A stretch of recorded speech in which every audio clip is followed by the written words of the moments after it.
Hey, I'm Decathlon Gamer. Welcome back to F1 Manager. This is episode 41. Late in the season now, just 5 races left to go.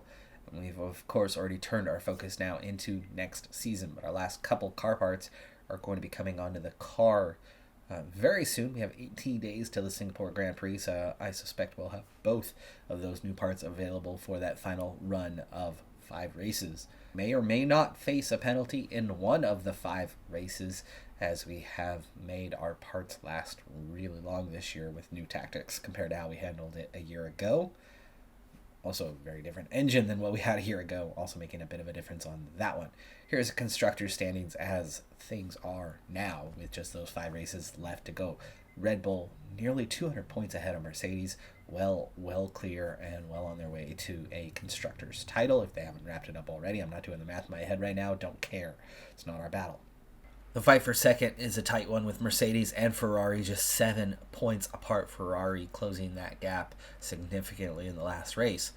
But with our recent success over the last couple of races, we have brought in a ton of points. We've doubled what our tally was for the season. For a while, we were looking back at that 7th, 8th, 9th place going, that's where our battle is, and I think we're going to be okay to...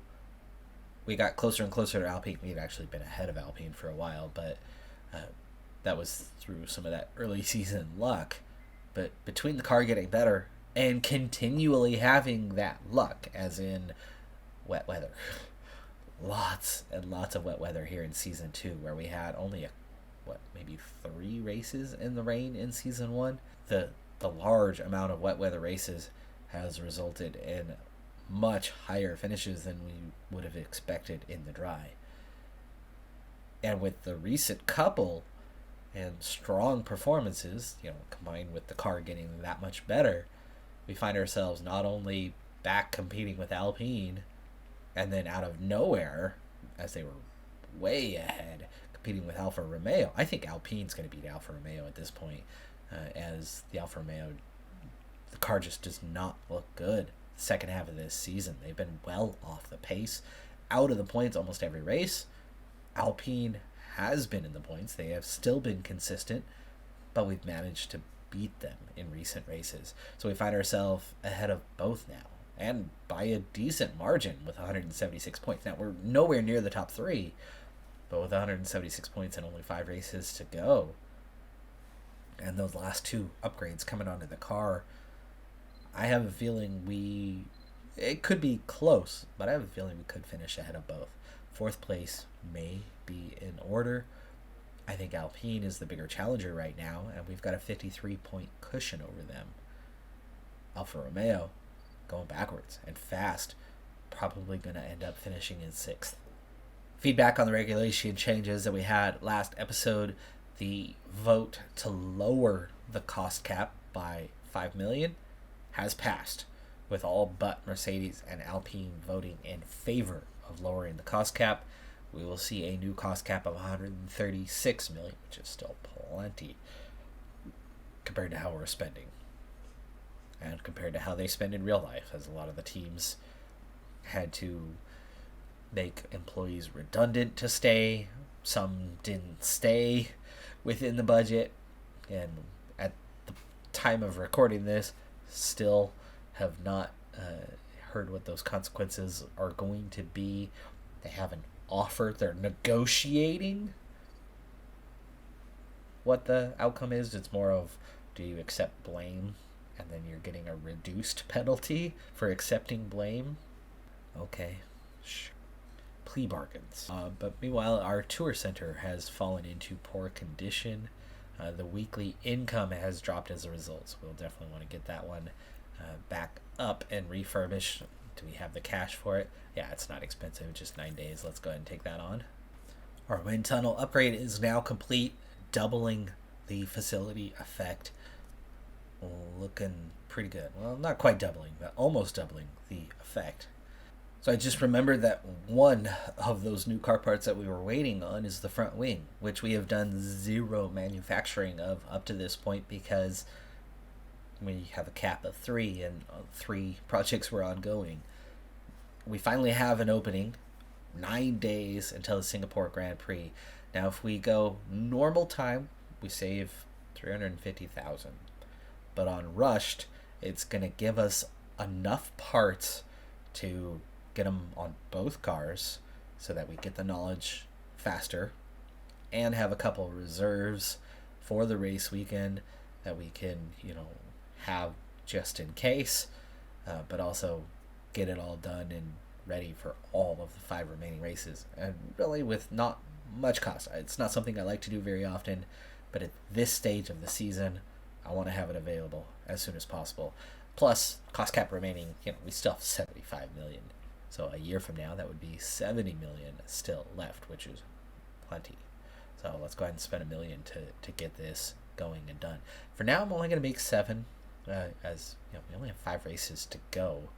Assuming we don't take significant damage race after race, 7 should be. With those final upgrades on the car for this season before we've now, of course, turned our attention to next year's car, it's not going to stay here, probably. Presumably, there's going to be other upgrades for other teams along the way. But here we are now compared to grid average with the final upgrade for the year. Top speed, still a quarter of a kilometer an hour compared to everybody else. It's not, drastically off, but it's still off. The acceleration is still off. Low speed, not quite average, but almost there. Medium speed is now better than average. High speed is now better than average. But in all cases, our car is very much just average. All 3 of those numbers are quite close to what is the grid average. Top speed is still our major shortcoming. The acceleration with DRS is matching, grid average, but it's all still a bit below. Now, dirty air cornering is something that is better than average. Not by a wide margin. It's still marginal, but we have definitely moved into the upper echelons of the grid, kind of best of the rest category, but barely. I mean, it's still pretty much, tight, compact midfield. Half a percentage point in the low speed, better than grid average. Medium speed, 1 and 3/4 percentage points better than average, while high speed is a little over 1% better. Brake cooling, engine cooling are still amongst the worst. Now, I believe at the start of the season, where we're at now, is where the grid average was. We've raised ours up. Technically, that would raise the grid average. I don't think they exclude us. I don't know if they do or not, right? What is grid average? You would think we would be part of that grid average as we are on the grid. But anyway, so part of that, we were down in the lower 40, so we brought it up by 12%. But the field as a whole has brought it up by 5 to 8%. Not as much as we have. We've definitely closed that gap, but we're still a ways behind in the brake cooling and engine cooling department. But everything else is pretty much average now. But we're still not quite there, I think we've pushed ahead of those back-end cars for sure. We have a better car than they have now, but not by much. It's pretty tight from everybody other than Aston Martin, realistically, and that's why we see positions vary so wildly race to race. Top 3 teams are still a notch above, but they're not astronomically, which is why we find ourselves competing with them from time to time, but that's more about strategy and less about the car, because their car is definitely better. For example, you asked, the Red Bull is number 1. Constructors, drivers, all of it. And you can see we are nearly a kilometer an hour slower in terms of top speed. The acceleration is a fair bit slower. 1/100th on G's, but that adds up. Low speed, still a ways behind. Medium speed, still a ways behind. And high speed, still a ways behind. We've got a ways to go yet to catch up with Red Bull. It's not crazy gap, crazy distance like it was when we started, but it's pretty big. DRS, still the same issue, though our acceleration is not far from theirs under DRS conditions. Dirty air cornering, as much as we have improved, we're still quite a ways behind them. Brake cooling, engine cooling, a bit behind. So to compete with the top teams, we've got a ways to go yet. We're definitely competitive with the midfield now, though. We're here at the Marina Bay Street Circuit, and the Singapore Grand Prix is just about to start. The name Singapore means City of Lions, and this weekend Formula One will be roaring into action.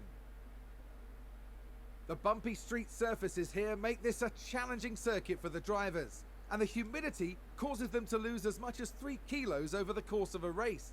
But it's also tough on the cars, with 23 corners to tackle each and every lap. Good low-speed downforce will make all the difference here. With the season nearly concluded, time is running out for the teams.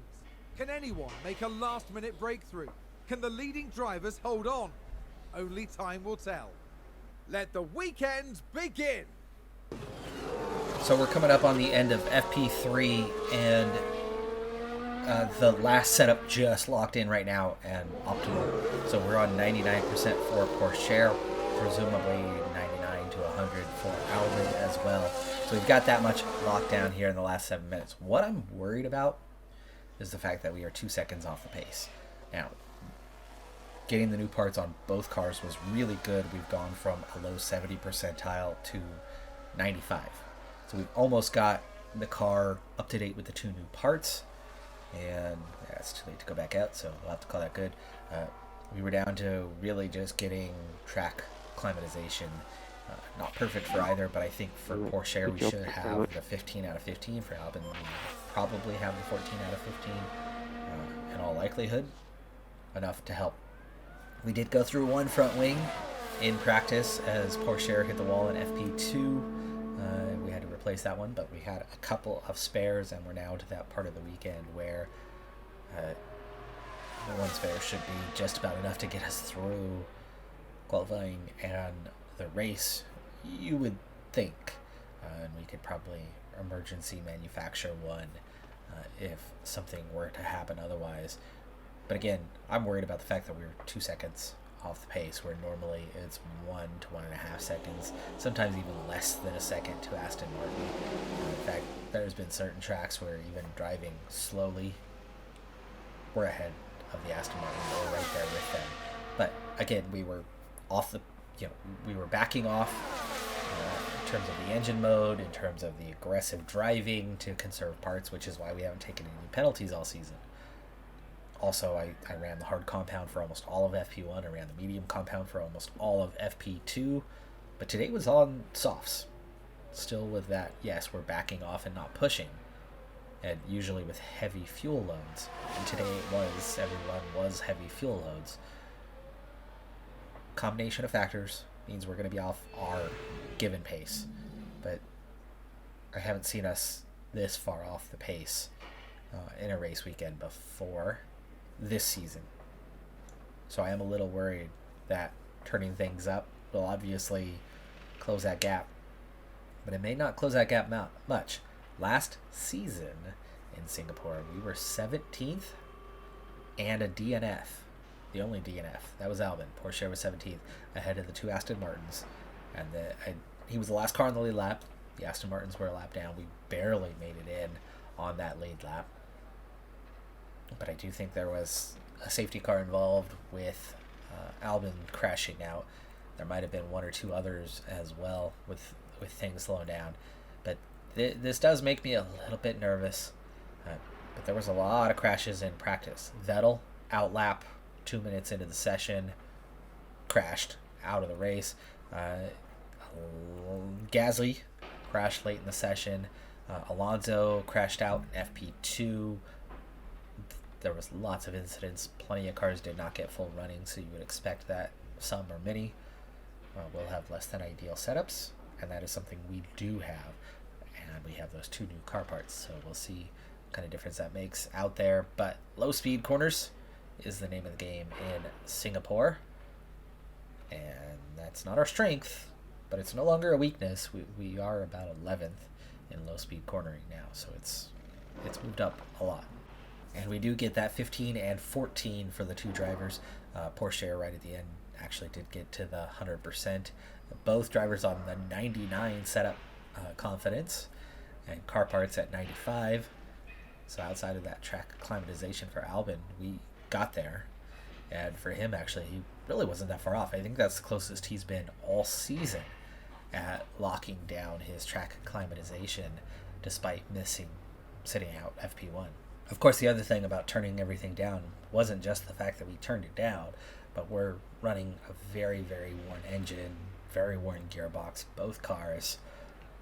That slows you down even more, but I'm just worried about the fact that it's 2 seconds off the pace from the back of the field. We need a good 3 seconds to get competitive, 2.5 seconds to get competitive, and I'm not sure switching these out, turning the engine up, are going to make that big of a difference.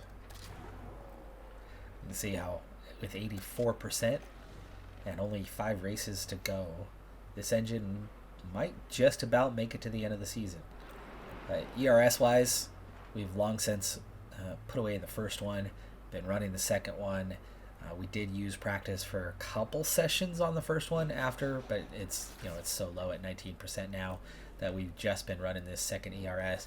But at 60% with quite a few races run on it already, it will probably make it through these last 5. Third practice gearbox is down to just 22% now, but we're only 1 or 2 races into our final gearbox at 83%. I think we'll be okay for 5 races, especially if we still have another 2 to 3 races on the used gearboxes, or 2 to 3 practice sessions in upcoming races. For Albin, we've got the 2 used engines. The third one's at 84%, so he's actually even a little bit better off.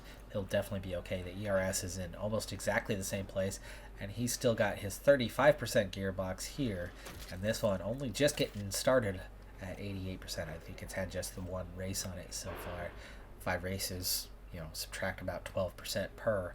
We're looking at 60% usage, so he'll probably make it. He will probably make it, especially with the amount he's got left on the third gearbox. He should make it through all of the remaining practice sessions. There's only 4 more races after this one, practice session-wise, to get through. So I think, fingers crossed, I think we're okay. Not only is it nice that we've saved the penalty side of what comes with taking on new parts, but I'm really stoked about the fact that we have saved many millions of dollars this season. Last season, we funneled most of our money into infrastructure upgrades. Now, the byproduct of that one is our expenses went up a lot. Our income did not change this year. Our income is almost identical this year to what it was a year ago, but our expenses had increased. Albin's contract is another example of a big increase in terms of our expenses. Now, we haven't made as many upgrades this season, facility-wise, but the upgrades that we're looking at are much more expensive to begin with, and we've still managed to make a decent amount of upgrades over the course of this season. That was unexpected the moment I realized that all the work we did in infrastructure for team attractiveness didn't boost sponsors. It was just about whether people want to sign with us or not. But the reality is, if you're the 9th quickest, they don't want to sign with you anyway. So the team attractiveness thing has a lot more to do with where you're at in the grid. But of course, better staff, better drivers is going to help you go up the grid. It's kind of a double-edged sword on that one. We're on our banker lap right now, riding with Porsche, and I'm nervous about how far off the pace we were. So getting a clean lap in is really important. We're coming up on the end of the lap here, and there is traffic in front of us. I believe that's Sonoda, but this is the final double curve here and start-finish line, and we did avoid any complications. So we've got a clean lap in. Albin just barely ahead of Porsche. Porsche, by the way, is really closing in on that reactions that was in the 60s. It's almost up to that 80 now. He's getting very close to it. Leclerc quickest. We're almost a second faster than Vettel. Now, Vettel might not have had a clean lap. That very well could be the case, but turning the engine up. Turning the engine up and pushing lowering the fuel load is making a massive difference. I did not think we would be half a second quicker to nearly a full second quicker than our competitors. It was feeling like we were going to be well off the pace. Based on those times, I have a feeling we're going to be in the top 10. I mean, there's already 3 cars well behind us. I don't think they're going to really be able to compete with our times. But let's go ahead and push forward to the final run of this session as Sonoda, who was the one in front of us on his hot lap, runs wide on turn 1. Ugh, bad timing there. Actually, that might have been after his lap. If it was turn 1, I think he had just finished his hot lap. Yes, I think he had just finished. But with one good clean run in, we'll save these tires for further use, possibly in Q2. And we'll use the fresh set to make sure we get out of Q1. But we may not even have a problem. I mean, we've got a significant pace advantage here.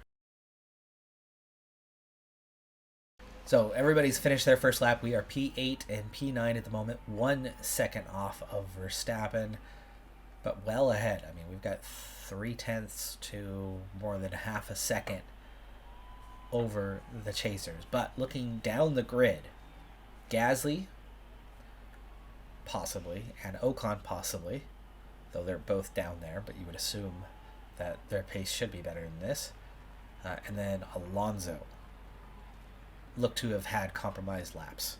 So there's 3 drivers that can definitely move up. Bottas, 0.3 faster, 1/4 of a second faster anyway, than both of our drivers. We do know from previous experience that the Alfa Romeo, when we paid more attention to it last season anyway, and what brought them up the order, low speed cornering was their strength.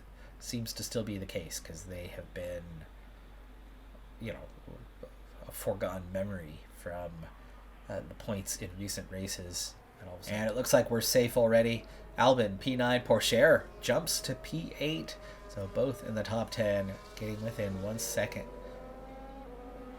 At the front of the grid, the Alpines are right there with us. So it looks like they're going to be our closest competitors here in the race. Okay, so Alonso, it looks like he's going to be taking penalties. That could have something to do with why he was so far off the pace. But the McLarens, the AlphaTauris, of course the Aston Martins are just not on our pace. Haas seems to be a little bit closer, but we have a good 3 to 4 tenths of a second on them. So this race, it looks like, I'm guessing that top 7 is going to be difficult to keep up with. It's going to be dry the whole race. But we could be in for a battle for P8, 9, 10, 11 with the Alpines. Coming up on the end of Q2, so Albon got a decent lap in. Right now it puts him P9, and we're going to send him out right now. But Porsche compromised on his first lap, was nearly a second off the pace. It was down near the bottom, so I quickly changed to the other set of used tires that we ran a used set for the first run, ran the other used set from Q1 in a second running, which was great for him. He got P8, but things are really tight here. We're gonna have to very, very quickly do a pit stop and get him back out once again, and he may or may not make it, but based on the time, I think he's still got a small window here.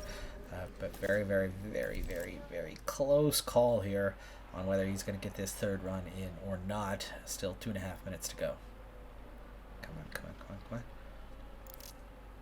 Now, one thing I've noticed as he is heading out, and he's well behind. You have the 20 cars running in Q1. Cars, the start of the train seems to be the same place in Q2. So then 1, 2, 3, 4, 5 extra cars, and then we're just a little behind that.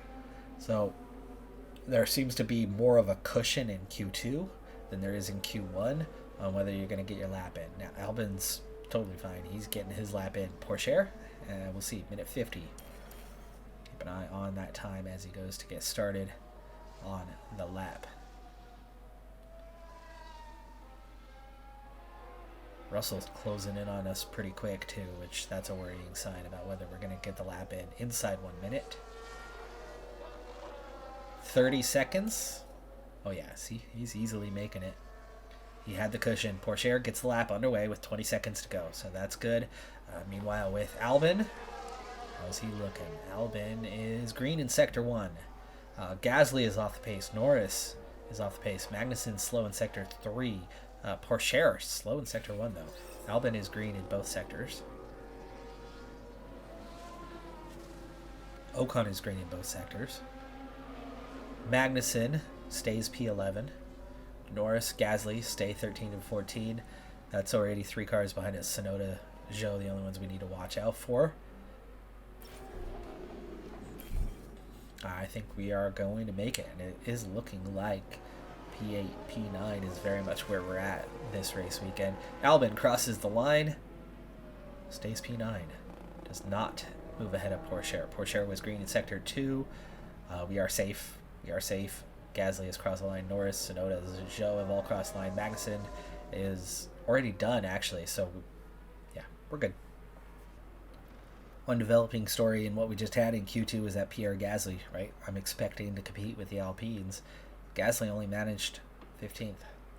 Magnussen also has a penalty, though, that'll bump him back up a spot, you would think, but 14th is going to put him a little bit back off of that fight. Gasly also has slightly better pace, I believe, than Ocon, and maybe not. They're quite similar to each other. Following the first run here in Q3, that banker lap, I used the used tires. The other cars typically all use the brand new fresh set that you get. So they do it in reverse of really what you should. We do get the expected position though, as we are P8, P9, but we've got the fresh tires. We'll go even faster. We'll see if that's going to be enough to move us up, but I'm guessing probably not. I think we're more looking at Ocon a tenth of a second behind us as a threat than we are at Bottas, who's not quite 4/10 of a second ahead of us.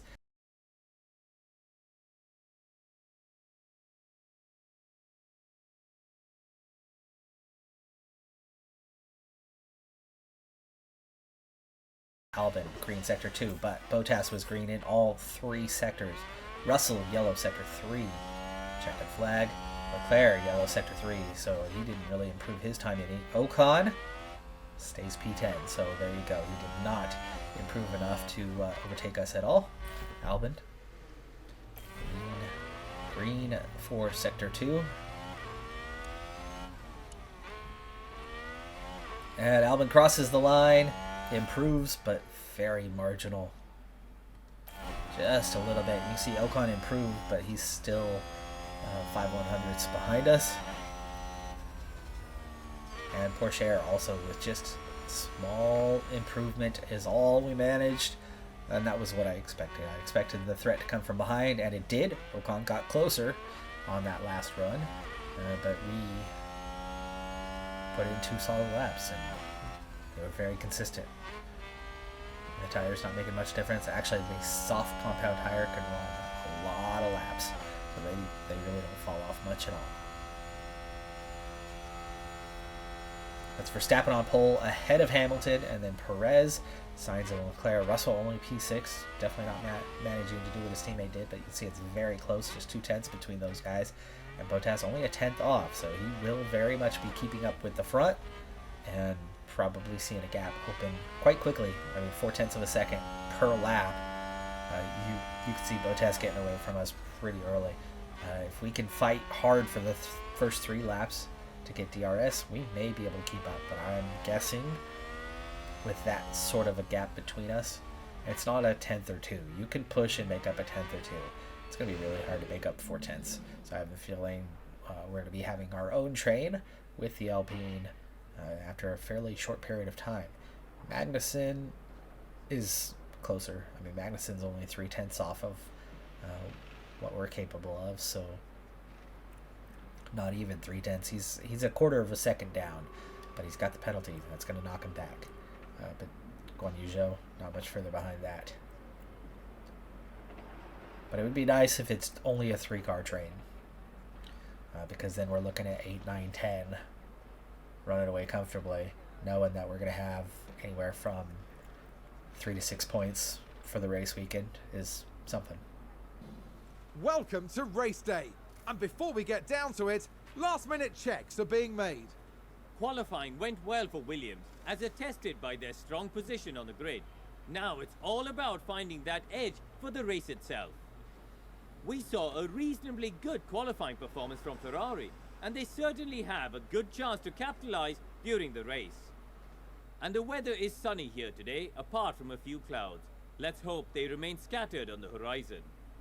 So whose engine will roar loudest today at the Marina Bay Street Circuit? Unpredictable times ahead here at the Singapore Grand Prix. Big time losses on pits here, and we're looking at a one-stop strategy being the way you gotta go. Medium soft can work, soft medium can work. I'm opting for the fact that I think there's going to be some space in front of us. I do think we're going to have some open track up the road, so going soft medium won't necessarily be a good thing for us, as it's going to get us out sooner and get us out in traffic. I think the idea of going longer, later, seeing some cars fall off behind us eventually, and especially if they pit sooner, opening things up, as long as we can remain ahead of them and not get undercut, having the extra pace at the end will give us our best shot at making some overtakes when necessary. Let's just hope that the field does stretch out and that our pace advantage that we do have, that 3 to 4 tenths over everybody else other than the Alpine. I imagine this is going to keep that Alpine with us, but he'll pit a lot sooner than we do, and then ultimately be slower once that happens, especially if he comes out in some sort of traffic at some stage and gets caught behind somebody. Hoping that that's what happens. I was thinking about splitting strategy and putting one on the medium soft and one on the soft medium and seeing where that goes. Using the one on the softs kind of to pull the one on the mediums around a little bit. But it just, I don't know. Medium soft feels the way to go for this one. So to help with the pace a little bit, I am under fueling. These are tires you can't really afford to push. And that means, there's not going to be overtakes, but as long as the Alpine doesn't drive away from us, if we are just behind him, we could use him for kind of a free tow and keep things light. Keep the fuel light, get the fuel in the right place, and then once he's gone, go more aggressive in those laps in between. One thing I did notice about the default strategy is the mediums. The desire by the AI to have the mediums run a little bit long, run them off the cliff before switching to the softs, and then the softs have more than enough.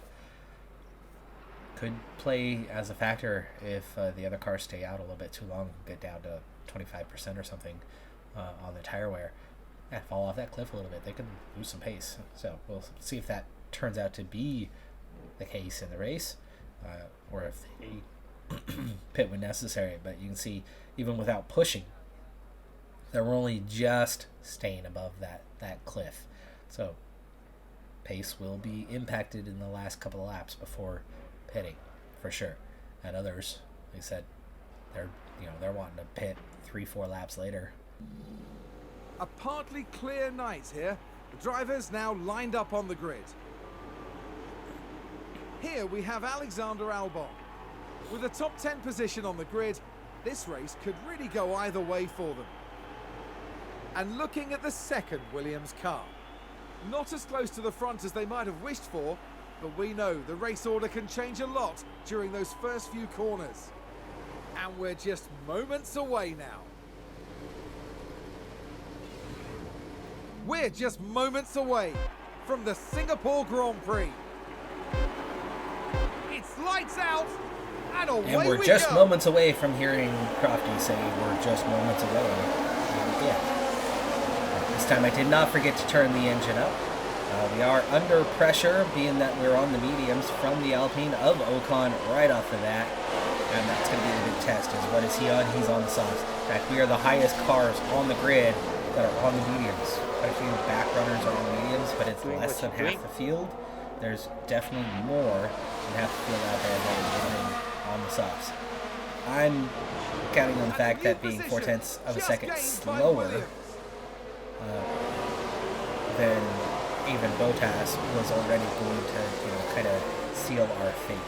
But as we are off and running and in the position we want to be in, we need to settle in early because these tires can be a real issue. So we're not going to try to push and get ahead of Bottas. What's the point? He's on soft. He's already 4/10 of a second quicker. And then he's on softs, we're on the mediums. That's going to be even worse. So I would imagine he's going to be close to a second a lap faster than what we are for first phase of this race.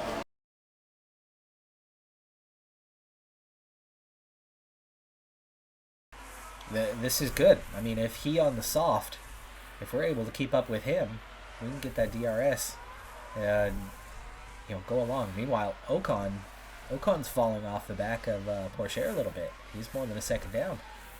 He's at 1.2. Stay firm on DRS. DRS enabled. Entering lap 3. Could it be that we do somehow keep up with Bottas and that we do somehow pull away from Ocon? Didn't see that one. That's going to allow Bottas to get back past us. But here's the thing. If Bottas does get past, maybe the DRS is going to be sufficient and help us keep up with him a little bit better, a little bit longer, even if it's just for a handful of laps. Ocon, though, only 1.3 behind. So Porsche, who's supposedly harvesting, still has 0% in the battery. At the very least, one thing we have managed to do here by getting in front of Bottas is we've held Bottas up. So his ability to run the train and be on the... He was only a 1/10 of a second off of Russell in qualifying. He was only a couple tenths off of Hamilton and Perez. And now he finds himself 3.5 seconds behind and struggling to get past us. So we've compromised his race at the very least for a little while, and may have a chance at him later on.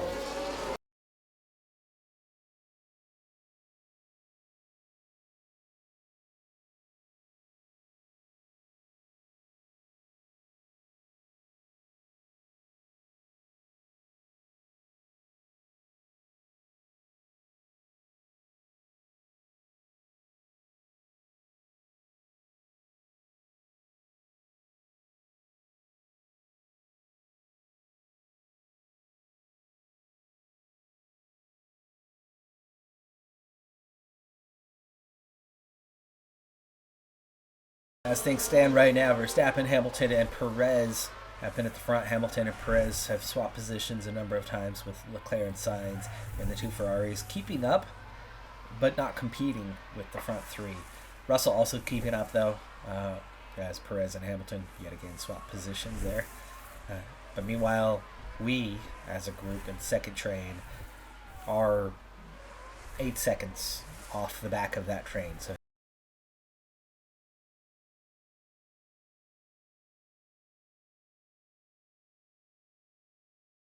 Albon, even on conserve, is catching Bottas and passing Bottas.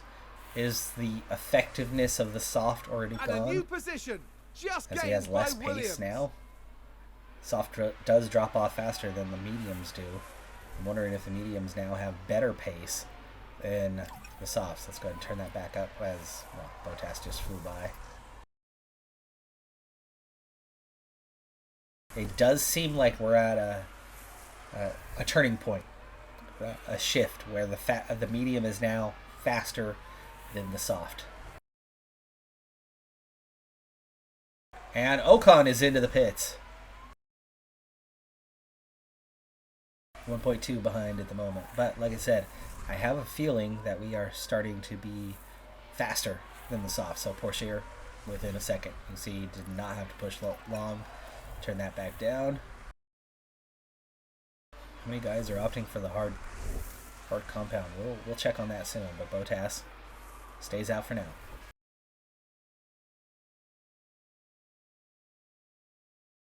From it, Bottas into the pits. Verstappen, Vettel, Stroll, all into the pits. So we're on our own now anyway. 2 cars remain out in front of us. We are currently running in P3 and P4. That's Perez and Hamilton. Like I said, we were the first ones on track on the medium compound. And amazingly, these guys are all going for the hards, which is not the strategy I expected at all.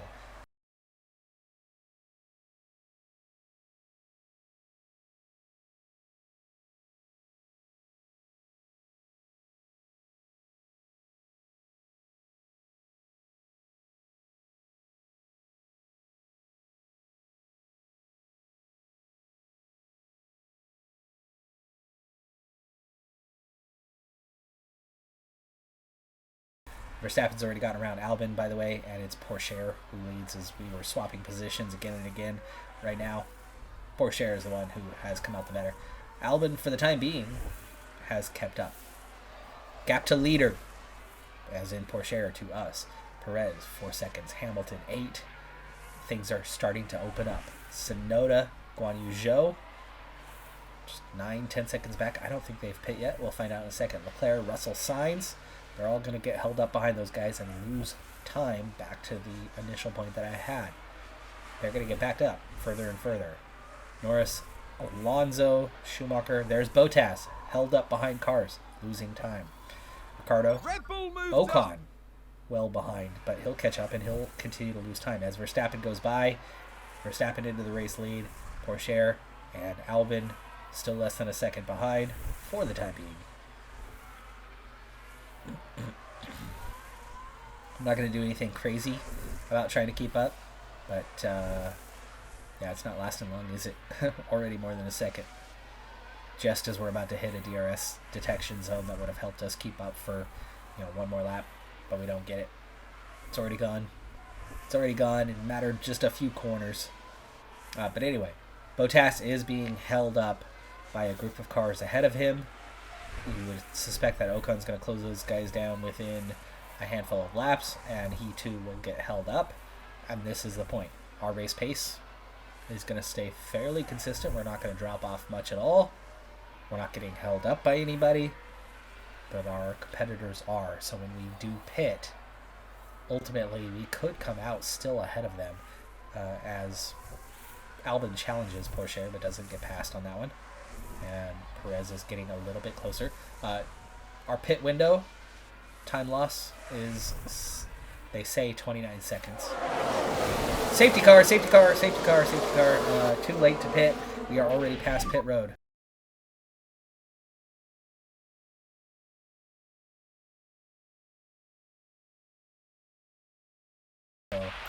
Safety car has not come out yet. Safety car still has not come out. I was hoping that it would pick up your Tsunoda, Zhou group back here. Let's have a look. Now just focus on the Magnussen has crashed and brought out the safety car. Same place. That's exactly where we crashed in FP2. While we haven't caught the safety car yet, I do expect that these gaps, there is going to be time loss, but it's not going to be anywhere near what you normally have. We're seeing about 5 seconds a sector slower. Means we can ultimately save 5 to 10 seconds and come out in a better position and also be good to go till the end of the race on a hard compound that a lot of teams have opted for, but in a fresher situation. So we are giving up our track position. We are going to double stack. We are coming in. Let's see if we do come out. Norris is already going by. I knew that was going to happen. There is Pourchaire on his way back out. He is fine. I'm a little more worried about Albon on whether he gets out on time, but it does look like he will get out ahead of Bottas. It is Albon we are riding with, and Albon, he's going to be just behind Bottas. He is, the double stack on that part I knew was going to be an issue. So we come out right where we expected to be, but on the same compound as him, but fresher. So at least that's an advantage for later on. And it's going to go right. You can afford to drop back. And it's all the way forward. Okay, back off. So we come out in P10 and P12. Ocon well behind us as he's very much caught in traffic. We're going to be ahead of Bottas, which is important. Norris has not pit. Sonoda and Joe have not pit, and otherwise we're behind the same cars. And some of them, many of them, are going to need to pit again. So up there, Russell, Sainz, the only ones ahead of us that are doing the one stopper. So we'll see how things pan out. I'll see you when we go green. Safety car in this lap, so just prepare for restart.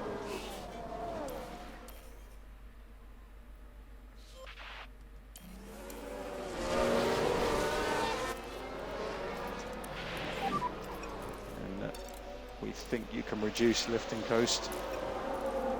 Okay. No overtaking until the control line. Yes. Pushing on.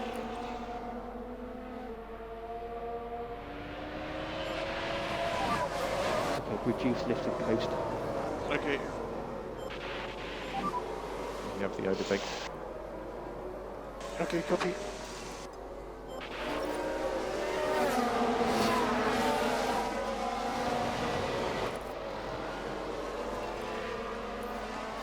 Alright, so early on here, I'm pushing. I am definitely pushing, and Albin has gone around Bottas. Let's close this gap. But Norris is so close that we're having to back off. It's allowing Bottas to get back up alongside us, and we're not completing the move for the time being. And we end up having to tuck back in. So Norris has cost us a position on that occasion. Meanwhile, Pourchaire got around Norris to get up into P9. From his standpoint, where is he at? He's at the, we want to go standard and neutral. But Albin, push on a little bit longer. We certainly have what we need to do that. But that opportunity is gone. But by the way, Bottas is going to end up hitting again. He's on for a two-stopper. Moderately overheating. Let's just settle in. We had our chance. We nearly made it work, but it did not. So settling in.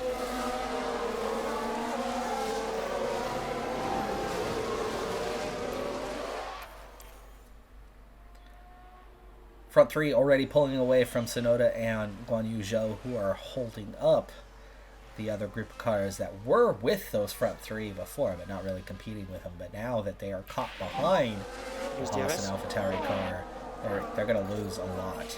And actually, those same two cars are holding up Pourchaire. Albin, meanwhile, though, Norris is losing that group. So Norris is falling back.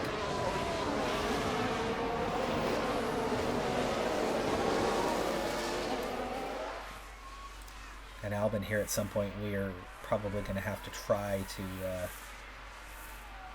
get on by. As Bottas gets by Norris, and Albin follows through. So they are now ahead of Lando Norris, and that's back up to P11. And there's an overtake from Williams.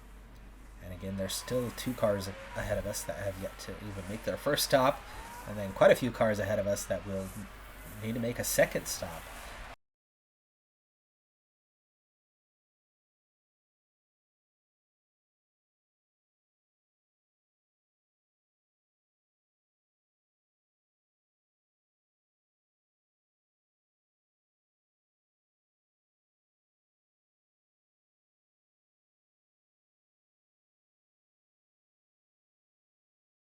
Norris has fallen off, so he's lost the train. He's 2 seconds back. Ocon has made it past that grouping of cars behind him, but he's going to get held up by Norris, and he's well off the DRS train. So I think we can probably rule out Ocon from competition. Gasly's in 19th, so he's not a threat. So the Alpines look unlikely to score points today. Alonso is 15th in the Alfa Romeo.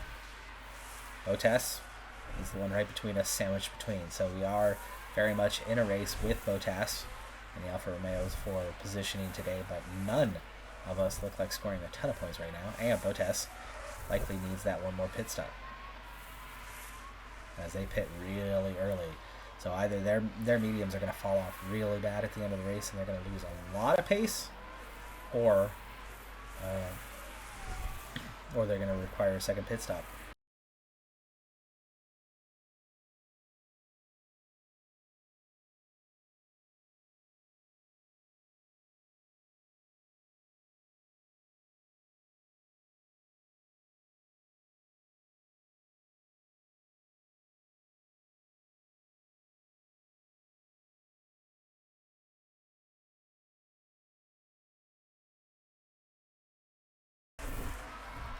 Checking in. Yeah, look at that. Tire wear is And there's an really good. overtake But from Williams. from where we did pit,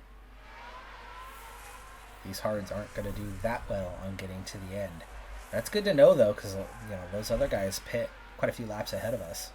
At least 5 laps ahead of us. It looks like those on the hard compound may struggle a little bit. The hard compound not lasting quite as long as I thought it might.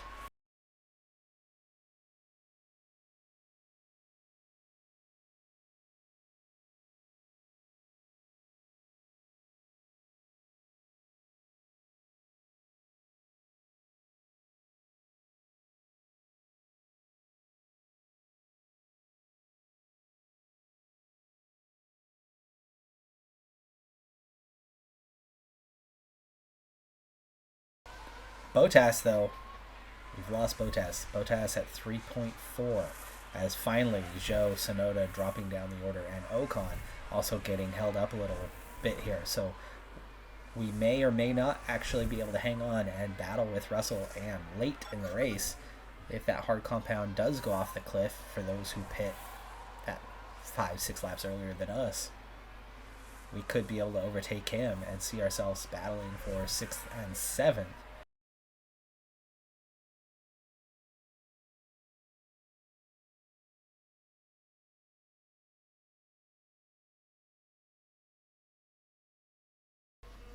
The hards are definitely going to go the distance, but again, we have And that there's an overtake advantage from Williams. as Pourchaire overtakes Russell again.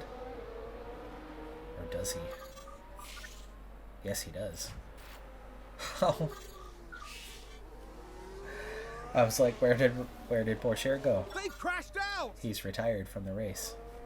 Let's take a look at the replay. Now we see the Williams here. Pourchaire overtakes Russell and then Clearly, just straight into the something went wall. very, very wrong there.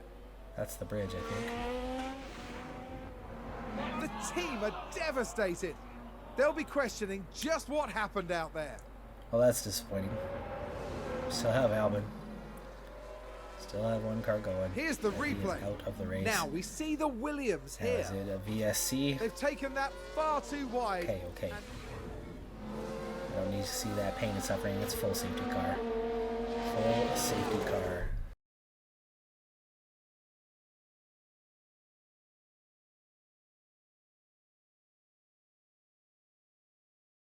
Are we going to be the only ones, or will others dive in as well? Like I said, a lot of cars I expect are going to fall off the cliff at the end of this race if they do not pit. Now, this does help that situation, that falling off the cliff. They're not going to have as much tire wear for the next few laps, as now 2 cars have gone by.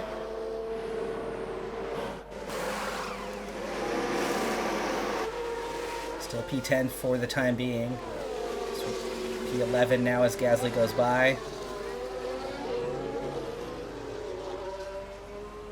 Okay, P12.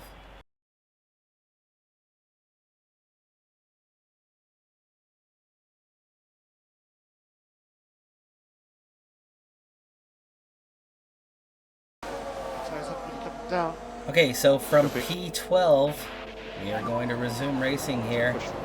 And Gasly is the first target. We've got to get him first. I think we can definitely make some overtakes, but we've only got 10 laps to go. We've got a lot of soft compounds behind us, but we're going to be pushing harder than them. Everybody in front of us, every single car is either on medium or hards, and all well used. They're going to be struggling through. Overtake on. Let's see if we can get Gasly here. To use the overtake. Overtake not quite full as we get side by side with Gasly, but it's mostly there. We're not going to get any chance to refill it, so back to neutral. Okay, that's good. We need That's to use good. it really just for the overtakes, but the engine up, we've already seen on this track, is very effective. And a new position just gained by Williams. Ready, challenging the Aston Martin of Stroll, and we get him without DRS, back down to aggressive.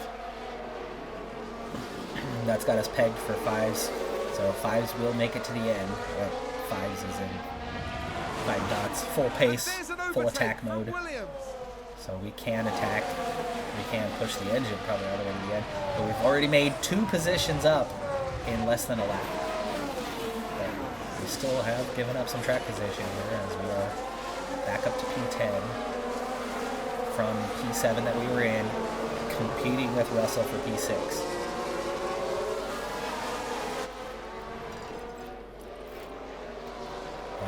Coming up on the start-finish line, this is one of those places where we're going to want to use that overtake.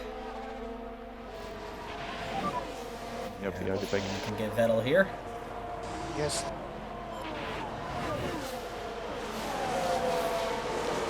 No DRS. Shoot.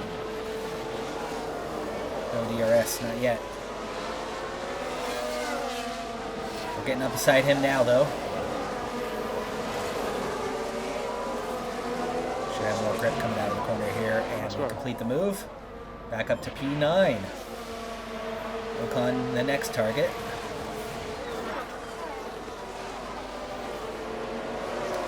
If we don't get Russell, it's certainly not a failure. If we don't get Ocon or Bottas, this would be a failed strategy for sure. But we're only on the second lap, and we're already side by side with Ocon. So far, this is looking like a great call.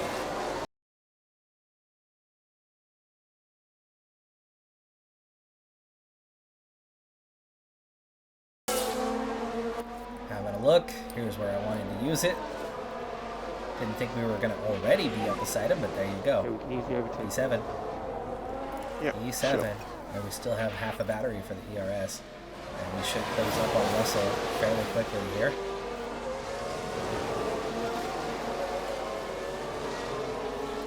Let's go aggressive for now, thanks to the tire heat. We don't want him to totally fall off at the end. We'd like to be able to make some sort of move. Spend a little bit of time trying to get up here on Russell, but we're already within half a second.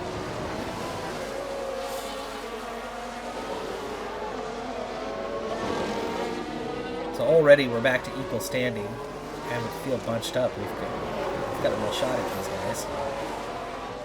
Tire wear 60% and into the 40s, which means pace is going to fall off those front three.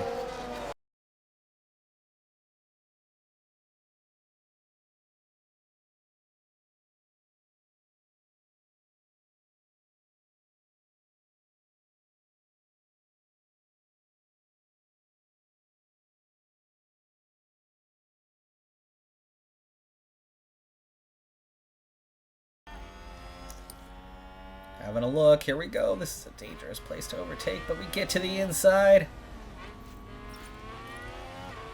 And we complete the move.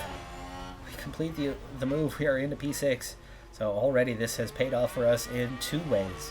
Fastest lap bonus, and we have made it around Russell.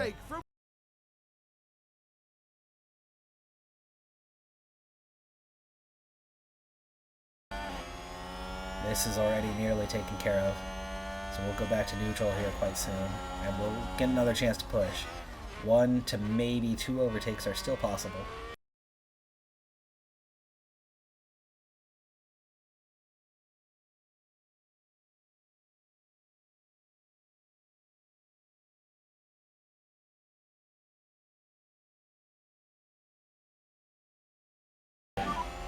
Right where we need to be on that, give ourselves a little more fuel for those last couple laps of pushing.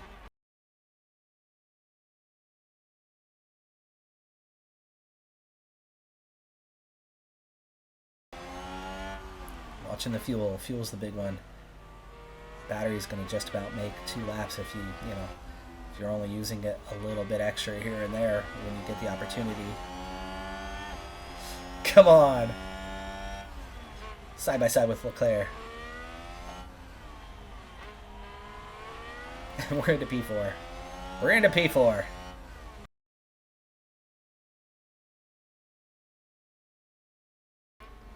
Again, these guys are probably easier overtakes at this point as they are really, really down on it. Can only go neutral. There's nothing left in the battery to do anything else, but we are side by side with Hamilton, and we are into a podium position in the dry. In the dry. Copy. But what more can we do than this? I don't think there's much more we can do, as that fuel is right down to the end. That ERS is right down to the end. And Perez is challenging Verstappen here on the final lap. Can we get involved? This is the area where we want to do it. Wait till the corner. Wait until the corner. Overtake on. Overtake on. Perez tucks in. Overtake.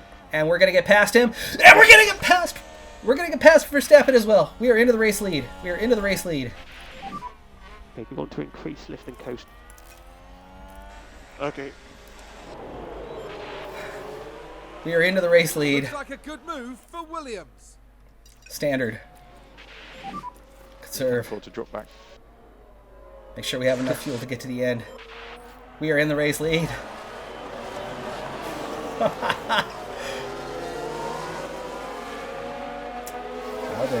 Albin's getting... Not yet. Not yet.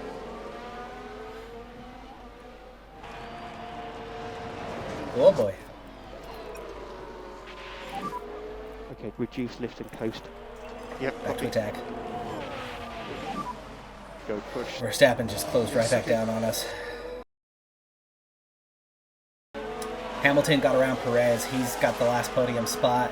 Leclerc signs Russell. No change there. Ocon got around Bottas and Tsunoda. And here we go. B1. B1. Oh my gosh, we just won the race. You can't pass around there.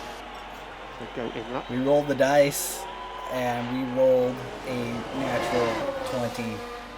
That's a crit, baby. Yeah. Albin with his first race victory of his career. Our second as a team this year. One for each driver. And this one, done in the dry, To watch Alex on Albon a on the track. bold And an strategy amazing call result that to I was a match. little nervous about making, switching to the softs there. I knew we would have a pace advantage, but pace advantage and overtaking are two very different things. This podium I is knew a those fresh brilliant softs reward were for going to help, everyone's but hard work over the weekend. I didn't know how easy it was going to be to overtake, and it wasn't. It wasn't easy to overtake, but we inched out one after another, and it was those front three guys, those two disappointed guys standing beside me, And it's the former those Red front Bull three guys Junior team that driver had who the continues to fly weakest high. tires at the end. They were on the mediums and had fallen off the cliff. Those on the hards behind them had enough life left in them that they hadn't lost a lot of And pace. after It took all a that hard long work, surely it's time for them to get around enjoy this moment. Russell and the two Ferraris. A very impressive Long showing time. today for Williams. But by the time we had It's really cleared them, wonderful to see those three all guys the on the hard mediums work they've been putting their in, pace was paying so off far like off that And it after didn't this take result, the team is much fourth in the constructor standings. aggressive push Next round to will get see through. us I mean, we heading passed the F1 two Red Bulls prepared for the Japanese on Grand Prix. one straightaway. We'll see you at Suzuka, One straightaway. firm favorite But that for is drivers. inch perfect timing. That could not have gone any better, and it easily could have gone much worse. Now, the only disappointment of the day is a DNF for Porsche in P19. But I'm not worried about him in the championship. In the drivers, he's well down anyway. For us as a team and going forward and for budget next year, it's about your top driver, which is Albin already, and he adds 26 points. He does not. Yuki Tsunoda got the fastest lap. He took it from us there down the stretch in the soft compound as the fuel load got lighter and lighter. Okay, so it wasn't us. That's okay. But we do get 25 points. And that's huge. Only 4 races left to go after this one, and we're going to be looking really healthy. Albin all the way up to P5, 2 points ahead of Sainz. May not finish there, but that's the point. Porsche is down in P11. Had he gained 3 points today, he's still P11. Had we made the same strategy call, probably don't win the race. If somebody else had crashed instead of Porsche, I don't make the same strategy call. Or I do make the same strategy call on both cars. I probably leave one out, pit one, in which case I'm focused on the one and it might still happen. But if I pit both, I'm going to zigzag one at a time trying to make my way through the field. Now there was a little stretch there where Albin very much needed a break and needed to recover a little bit for about a lap and a half there, 2 laps. For those 2 laps I could have focused on Porsche, but if I was alternating, probably don't get through first. I probably get 4th and 5th or something along those lines. So there's that. There is that part. But anyway, Pourchaire, 3 points don't make much of a difference. He's still P11. Albin, he's the one that's going to matter on the team rating later on. They're only calculating your highest finishing driver, not your secondary guy. So Albin being in either P5 or P6 is huge for next season. Also, cementing P4, almost 70 points ahead of the Alfa Romeo now. Wow. Did not see that coming. Really did not.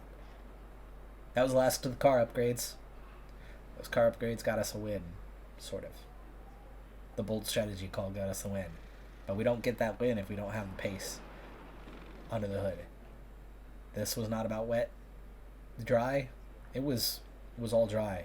It was about soft and used mediums and used hards and, you know, attacking there at the end, giving up a little track position to go on the attack. The overtakes weren't easy, but we got it done. We made it happen. Now, you know, we're still far off the pace of those top 3 guys, but yeah, if we can finish, you know, P5, 6 in the drivers and P4 in the constructors, we're going to see a huge budget increase next season. Dang. Okay. I'm happy. That's going to do it for this episode, though. I'm Decathlon Gamer. Like, comment, subscribe. Smash that like button, please, for that win. In the dry. We won. We won. I'll see you next time. Have a good one. Be safe out there. Bye for now.